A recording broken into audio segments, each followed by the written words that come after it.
here's an investment planning, retirement planning, and even estate planning quick take. And it's all around self-directed IRAs. So self-directed IRAs, for those of you that don't know, are IRAs where you can take money out of public markets and invest them in private markets via real estate or a business.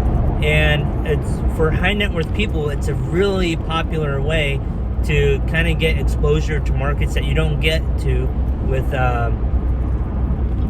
public markets. So like you may have a friend that has a business that's looking for an investment, or you may know somebody that's buying an apartment complex and is looking for fractional shares through like a limited liability company, and you may want to take some of your IRA dollars to invest in that.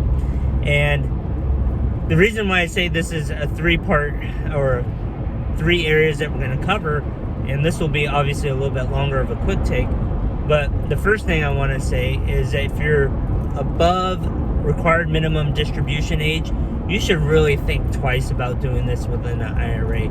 I get that, hey, this money is pre-tax, so if I lose it all, it's not that bad of a deal. If I make a lot of money, then my children or whoever can deal with it at that point. However, when you do self-directed investments in an IRA and you're over required minimum distribution age, you're going to have to do an annual appraisal of what that investment value is worth.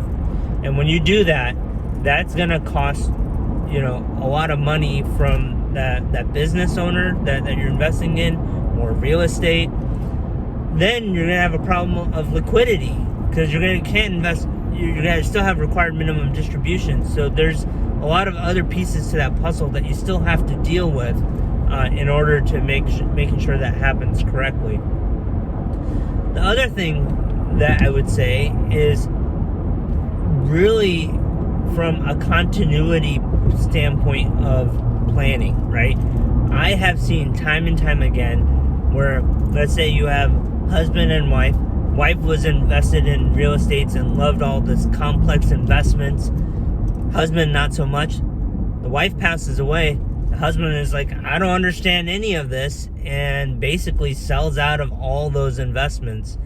And that doesn't really do well for your investments long term, because if you think about it, a lot of these things that are long term, that these self-directed investments are long term, and if you don't hold them for a longer period of time, you could lose half of all your return in that investment. And so self-directed investments, if you're over required minimum distribution age, really think twice about them. Thanks.